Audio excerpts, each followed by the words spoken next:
जिस समय पर देव दीपावली होगी,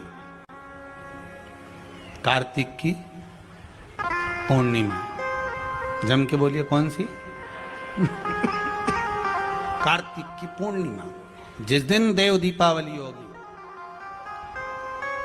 जिस दिन नाग दीपावली देव दीपावली मनाई जाएगी, दिया प्रज्वलित करने के बाद जब दीप ठंडा हो जाएगा, उस ठंडे दीप में, ठंडा होने के बाद दिया जब ठंडा हो जाता है, बाती लगाने के बाद उसमें जो तेल रह जाएगा, बाती का अंश रह जाएगा, उसके फल से, कार्तिक महीने के फल से तेरी गति सवरेगी और तू नारायण के धाम में सदा विराजमान रहेगा।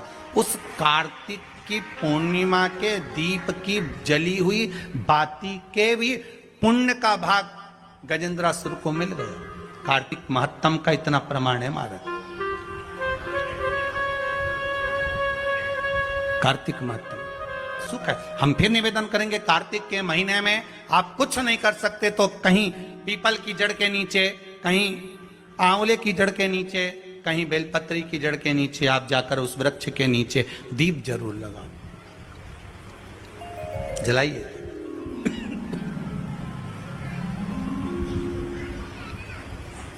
कार्तिक का महीना चल रहा है, अगर ज्यादा दुख है, तकलीफ है, तो दुख दहन स्तोत्र का पाठ। कौन सा पाठ? दुख दहन स्तोत्र का पाठ आप इन 3 वृक्ष में से, आंवला हो, पीपल हो, चाहे बेलपत्र हो, इन 3 वृक्ष के नीचे कहीं पर भी बैठकर आप उस पाठ का स्मरण करो, घी का दीप लगाकर। बाबा चाहेगा मेरा विश्वनाथ तो आपके दुख को नष्ट करेगा और सुख का आनंद प्रदान करेगा। दुख दहन स्तोत्र का पाठ।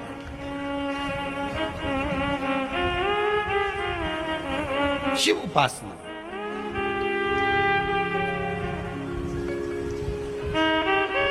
7 पुष्प, कितने फूल?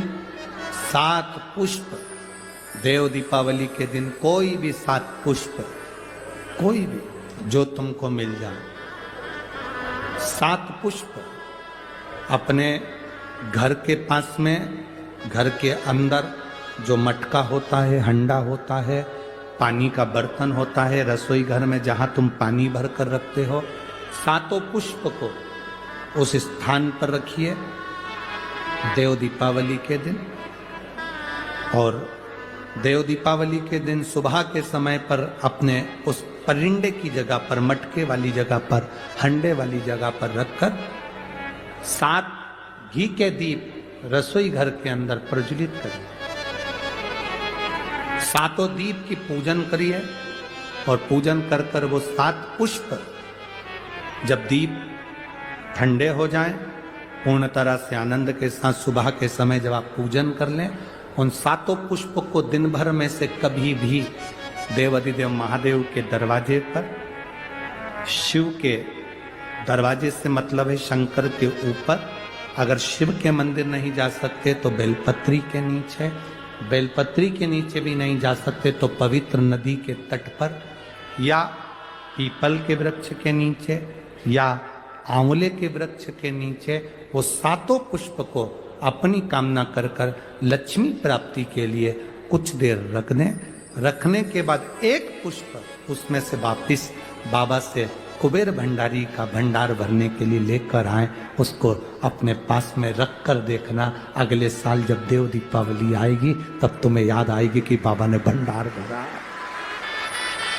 खाली नहीं रखा। तो 7 पुष्प 7 दीप, सुख देने वाली देव दीपावली। शिव महापुराण की कथा कहती है, फिर एक चीज करिए, अशांति जब भीतर बार बार आ रही है, अशांति जब भीतर बार बार प्रवेश कर रही है, चाहे संतान से हो, स्वास्थ्य से हो, संपत्ति से हो, संबंध से हो, संसार से हो, 5 जगह से जब अशांति प्रवेश कर रही हो, तब शिव महापुराण की कथा कहती है कि बन सके तो कार्तिक महीने के अंदर जो पचवीगन आता है, पचवीगन जानते हो आप लोग, अभी आ रही है आपकी और हमारी दीपावली, पर इसके बाद में ये अमावस्या निकलने के बाद जब कार्तिक की पूर्णिमा आएगी, तो कार्तिक की पूर्णिमा के पहले से जो 5 दिन गिने जाते हैं, कार्तिक की पूर्णिमा के दिन 5वां दिन होना चाहिए। ये 5 दिन जो 5वीं गण के गिने जाते हैं, इसको कहते हैं देव दीपावली। तो क्या करना है कि ये 5 जो अशांति आने के केंद्र हैं, जहां से हमें अशांति मिल रही है, कभी संसार वालों से, कभी संपत्ति से, कभी संसार से, कभी संबंधों से, कभी स्वास्थ्य से, कभी संतान से, ये 5 जगह से जो अशांति आ रही है, तो 5 दिन जो देव दीपावली के आते हैं उसका स्मरण करें। देव दीपावली के समय पर भगवान देव दीपावली के समय पर इसको साधने का प्रयास करें। देव दीपावली के जो 5 दिन हैं, उन 5 दिन में आप अपना क्रम, शंकर भगवान को जब जल चढ़ाने के लिए शिवालय की ओर जाओ, जाते हो रोज? सब लोग जाते हो? हर हर 5 दिन जो देव दीपावली के होते हैं, उन 5 दिन में शंकर भगवान को जब जल चढ़ाने के लिए जाओ, तो एक नियम ले लो कि 5 दिन में शंकर भगवान को जब जल चढ़ाने के लिए जाऊंगी, तो शिव जी को जल चढ़ाने के लिए लेकर जाऊंगी, उससे पहले मैं आंवले के वृक्ष के नीचे थोड़ा सा जल छोड़कर, बेलपत्री के वृक्ष के नीचे थोड़ा सा जल छोड़कर, पीपल के वृक्ष के नीचे थोड़ा सा जल छोड़कर, उसके बाद अशोक सुंदरी वाली जगह, अशोक सुंदरी की जगह सब जानते हो, अशोक सुंदरी वाली जगह पर जल छोड़कर, फिर गौरा पीठिका, पार्वती जी का हस्तकमल, उस पर जल छोड़कर, फिर भगवान शंकर के ऊपर मैं जल समर्पित करूंगी। जल चढ़ाने का मुख मेरा उत्तर का होगा, अर्थात आप दक्षिण में खड़े होगे, जल चढ़ाओगे तो उत्तर में बहकर जाएगा। 5 दिन अगर आपने ये 5 दिन का नियम धारण कर लिया शंकर को जल चढ़ाने का, तो ये निश्चित है 5 स्थान से जो हमें अशांति मिलती है, मन में पूरे वर्ष शांति बनी रहेगी, कभी क्लेश नहीं। संपत्ति से अशांति मतलब लक्ष्मी नहीं आ रही है, टेंशन बना हुआ है, कोई पैसा खाकर भग गया, कोई कुछ लेकर भग गया, कोई कुछ कर भग गया, उस शांति के लिए भी हमें मूल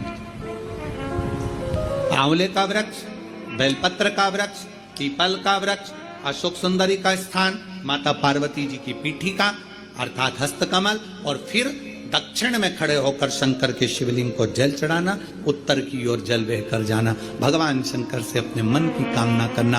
5 दिन कार्तिक के महीने में 5वीं गण में जो हम शंकर को जल चढ़ाते हैं, ये हमें भगवान शंकर की ऐसी कृपा होती है कि हमारे शिव की पंचायत के 5 देव हमारे 5 जगह से आने वाली अशांति को रोक देते हैं और हमें शांति प्रदान करते हैं, सुख प्रदान करते हैं। आप देता हूं, पृथ्वी पर तुम्हें अश्वी बनकर जन्म लेना पड़ेगा, घोड़ी बनकर जन्म लेना पड़ेगा। लक्ष्मी जी हाथ जोड़कर पति के चरणों में नमन करने लगी, आप मुझे क्षमा करो। नारायण कहते हैं तुम्हें जाना पड़ेगा और आज का दिन तुम मृत्यु लोक में जाओगी, पर कल तुम्हें अश्वी बनकर जन्म लेना ही है। लक्ष्मी जी उसी समय पर बैकुंठ से, स्वर्ग से पृथ्वी पर आ गई। जब पृथ्वी पर लक्ष्मी जी आई, लक्ष्मी जी ने देखा, जैसे पृथ्वी पर आकर लक्ष्मी जी देख रही कि बहुत घोर अंधेरा है, भयंकर अंधेरा।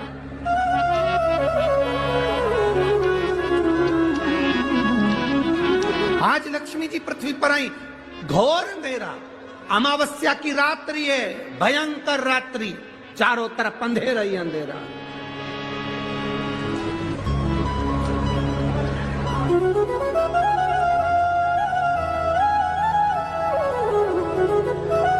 लक्ष्मी जी पृथ्वी पर आते से मृत्यु लोक में जब भ्रमण करने लगी, और भ्रमण करते करते लक्ष्मी जी ने विचार करा मैं कहां जाऊं, एक रात्रि की बात है, आज मैं इस अंधेरे में कहां जाऊंगी। रात्रि का समय था, लक्ष्मी जी भ्रमण करती हुई चारों तरफ देख रही थी, सबके दरवाजे बंद थे, सबकी खिड़कियां बंद थी, सबका द्वार बंद था, कहीं लक्ष्मी जी को जाने की जगह नहीं मिली। एक दरवाजा खुला था और वहां पर एक मिट्टी का दिया जिसमें से प्रकाश टिमटिमा रहा था। लक्ष्मी जी उस घर के अंदर प्रवेश करी। एक बूढ़ी मां बैठी कपड़े को सिल रही थी। बूढ़ी मां वस्त्र बना रही।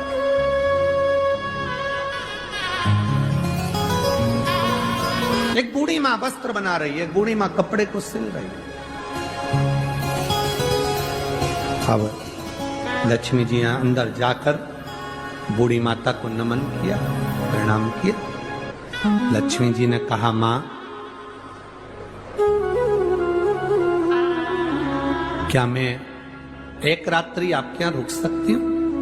बूढ़ी मां काम में लगी हुई थी, उसने गादी बिछा दी, एक तकिया दे दिया, लक्ष्मी जी को पहचानी नहीं। इतना कहा, बहन आप आराम करो, आप रुको, आप रहो। मां मुझे भूख लग रही है, भूख लग रही है। कपड़ा छोड़कर मां, कपड़ा छोड़कर मां, कपड़े को छोड़कर मां उस माता लक्ष्मी को पहचानी नहीं, पर एक स्त्री के लिए भोजन ढूंढने के लिए गई। पर घर इतना साधारण सा था, बड़ी गरीब परिस्थिति का था। भोजन जितना बनाया था वो समाप्त हो चुका था। मधु अब 75 वर्ष की मां,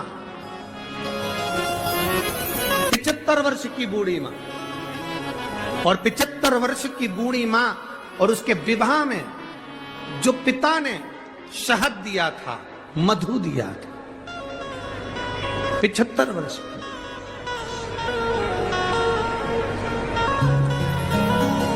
और 75 वर्ष की बूढ़ी मां को जो शहद दिया गया, दहेज में जो मधु दिया गया था, वो शहद, वो मधु, वो शहद, वो मधु उसके पास में था, उसके स्मरण में आ गया। स्मरण। और उसके स्मरण में आया कि जो मधु है मेरे पास में, मुझे देना चाहिए, परंतु वो डब्बा जिसमें मधु भरा हुआ था, जिसमें शहद भरा हुआ था, वो डब्बा ढूंढा जा रहा है। वो मधु का डब्बा, वो शहद का डब्बा ढूंढा जा रहा है। और मधु का डब्बा जब ढूंढने के लिए बूढ़ी मां लगी, दरवाजे पर जो दीप लगा हुआ था प्रकाश के लिए, वो दीप को उठाकर लेकर आई। अपने द्वार पर आए हुए अतिथि का आदर, सम्मान, सत्कार कैसा होना चाहिए, ये शिव महापुराण की कथा कह रहे। आपके द्वार पर आया हुआ अतिथि, उसका आदर, उसका सम्मान, उसका सत्कार कैसा होना चाहिए, शिव पुराण बता रहे। मधु का डब्बा, शहद की डब्बी ढूंढ रही, मिला।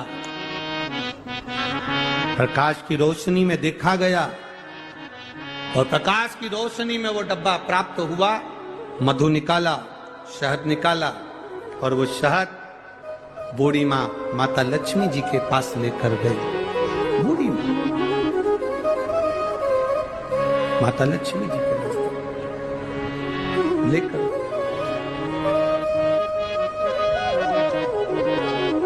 दो 33 कोटि देवी देवता में 2 देवता ऐसे हैं जिनको मधु शहद प्रिय है, और उस मधु शहद की प्रियता में वो अपने पास का जितना वैभव होता है वो प्रदान कर देते हैं। 2 देव, एक देवाधिदेव महादेव, 33 कोटि देवी देवता में एक देव ऐसे हैं जिनको महा संबोधन से संबोधित किया गया। कौन है वो? जम के बोलो जरा। महादेव, जिनको महासंबोधन से संबोधित किया गया, संबोधित किया। और 33 कोटि देवताओं की जो धर्म पत्नियां हैं, देवियां, उन देवियों में केवल एक देवी है जिस देवी के नाम के आगे महा का संबोधन लगाया गया, वो केवल एक लक्ष्मी है, जिसे महालक्ष्मी कहा गया। महासंबोधन, एक महादेव है और दूसरी महालक्ष्मी। बाकी के किसी देवी के आगे महा का संबोधन नहीं दिया गया। महालक्ष्मी का संबोधन त्रिदेवी में, पार्वती मैया हो, सरस्वती मैया, महालक्ष्मी का संबोधन महासंबोधन, महालक्ष्मी का संबोधन त्रिदेवी में, पार्वती मैया हो, सरस्वती मैया हो, उसमें महालक्ष्मी का संबोधन महासंबोधन लक्ष्मी के आगे आया, और त्रिदेव में महासंबोधन देवाधिदेव महादेव के सामने आया। इसलिए इन एक महादेव और एक महालक्ष्मी, ये दो देवता ऐसे हैं, एक देवता एक देवी ऐसी हैं जिन पर मधु का प्रयोग सुख प्रदान करता। अब दुनिया के लोगों ने कहा गुरुजी आप एक बात कह देते हो, एक देव महादेव और दूसरे नंबर पर देवी लक्ष्मी महालक्ष्मी,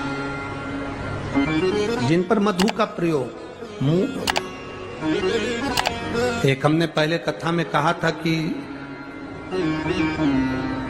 उसका लोगों ने उपहास भी किया, हंसी भी उड़ाई, पर लोगों ने उसका प्रयोग करा तो फल भी पाया। आज भी उस पत्र को, यहाँ पर भी एक पत्र है उसका, हम बताएंगे।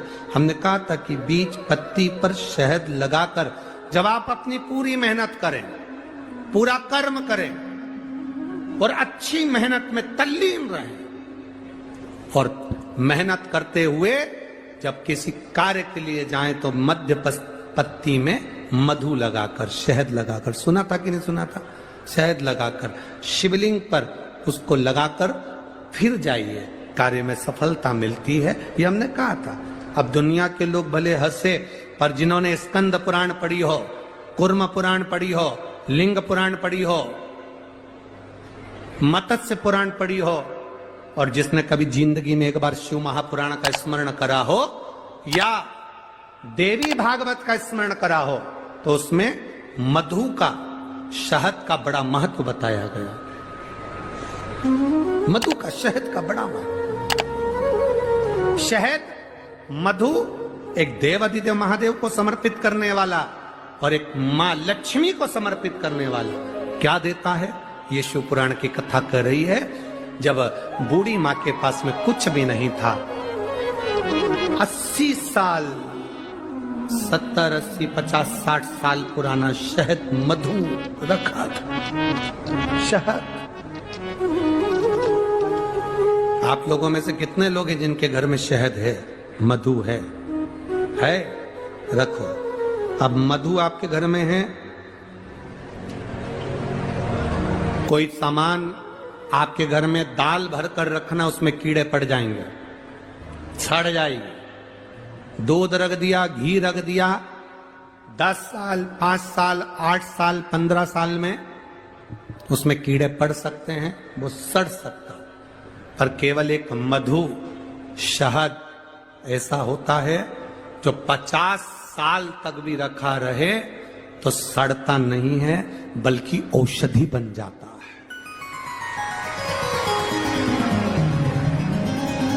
शहद अगर 40 साल का भी रखा है, मधु अगर 30 साल 50 साल का भी रखा है, तो वो औषधि का काम करता है। और केवल मधु, शहद डब्बे में जैसे औषधि का काम करता है, वैसे ही हमारी जिह्वा में भी अगर हम शहद, वो कहते हैं ना कि शहद जैसी वाणी बोलते हैं, जो शहद जैसी वाणी बोलता है वही दुनिया पर राज्य कर पाता है, जो कड़वा बोलता है वो राज्य नहीं कर पाता।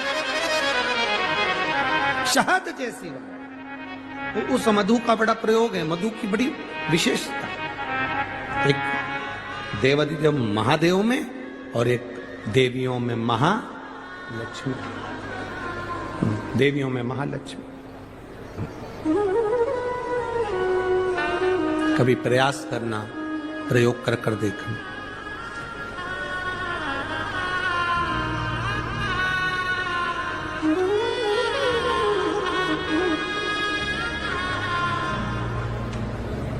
कभी प्रयास करना।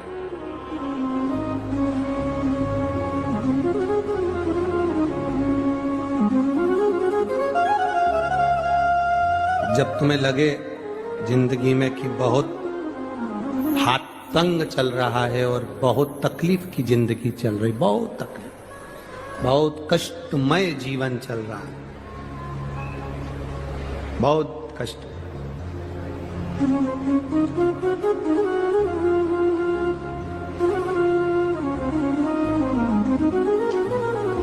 एक देव दीपावली आती है,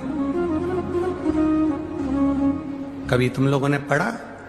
पंचांग में, कैलेंडर में उसका वर्णन आता है। पढ़िए देव दीपावली। अरे बोलो तो जम के, पढ़िए।